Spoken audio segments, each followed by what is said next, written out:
Caregivers do so much for their loved ones that they often neglect their own needs. And here to tell us about caring for the caregiver is Inspired Living Regional Sales Director, Patricia McGraw.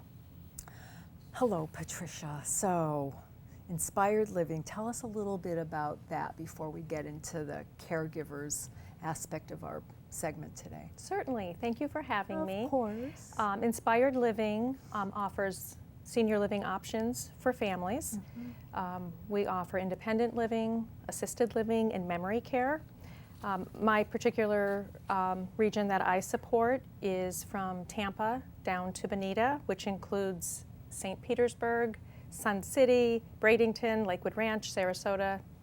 Busy kind of day for you. I love it. Oh my gosh. Caregivers. Obviously, we know that it's very prevalent to have a family member be a caregiver. How prevalent is it? And it's typically a loved one of some nature. So it's more prevalent than we actually realize because over 44 million people in the United States provide some type of caregiving for an aging loved one. And when you're in that role, sometimes you don't realize you're in the caregiving role. It's kind of a natural thing that you fall into a lot, you know? It is, because you want to take care of your family member, you love them, and you provide the best love and care that anybody can. Absolutely. So it's a really important role. Absolutely. Now, from your personal experience too, who is the average caregiver? So the average caregiver is usually a daughter, but sometimes it's a son, but the majority of the time it is a daughter in her late 40s, around 49 years old. She has a husband and children of her own, and she has aging parents that she's also trying to help. So a lot of juggling going on.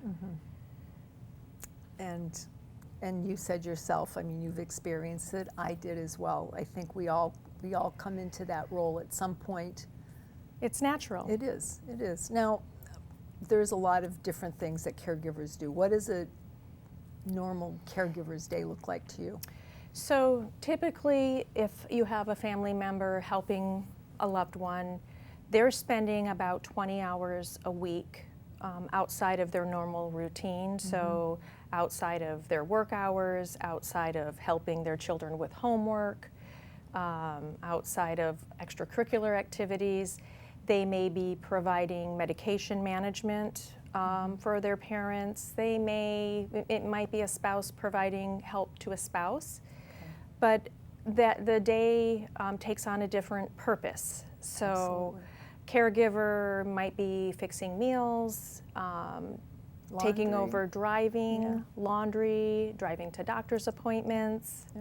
Okay, well, I have a few questions here that I would like to ask our viewers so they know if they're actually in jeopardy of being not mindful of themselves. Is that fair to say? It is. Sometimes you're caught up in caregiving and you don't take time to think about your own health. Okay. So the first question is, have you had a physical or been to a doctor in the last 12 months? The second, have you done something socially in the last 30 days? And the final question is, do you spend at least 30 minutes 3 times a week exercising? Now, what should those answers be? They should be yes, because caregivers put themselves on the back burner, and I did it, and I know you did it. And the outcome of that can be tragic. 30% of caregivers actually pass away before the person that they're caring for. My goodness. It's a staggering statistic. It happened with my mom and dad. If caregivers unintentionally can be causing damage to their own health by not paying attention to those social cues, taking time to be social, attending their doctor's appointments, taking care of themselves so they can help their loved one. And Very then important. exercising and good nutrition. Caregivers tend to have poorer nutrition. They tend to not exercise as much, and they tend to skip doctor's appointments for themselves because they're busy transporting their loved one and their children and everybody else to their appointments. Now, is there help out there that you would give to families for advice? There is, and the number one thing I would say is accept help. So oftentimes a family member, a relative, a neighbor might come over and say, do you need help? Can I offer assistance? It's okay to take it. I know we're all very prideful, Yes. and sometimes we say, no, we don't need help. But it's important to let the help in to your life for your own good, because other people may recognize the stress you're experiencing, and when you're caught up in the caregiving, you don't realize it. It's part of your life, and you love it, and it is a labor of love. Yeah. I wanted to give you a quick update on what we are doing with our residents in our assisted living communities here in town. We are keeping everybody safe. We are practicing social distancing. We are keeping residents engaged. At this time, we are not allowing visitors, but we are doing virtual tours, and we are taking new residents in who are in need of care with some very strict guidelines. So if you have anybody that you know, or maybe a family member who needs assisted living or memory care, please reach out to me. I can get you connected with the appropriate community. And also, we are doing an inspired campaign right now.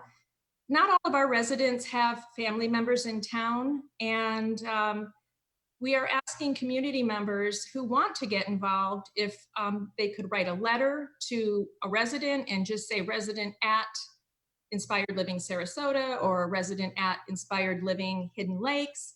We will get those letters to residents who need a touch from somebody, and they will greatly appreciate it.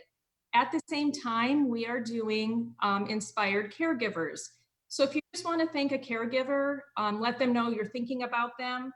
They are coming to work every day. They are on the front lines, making sure everybody is safe and happy.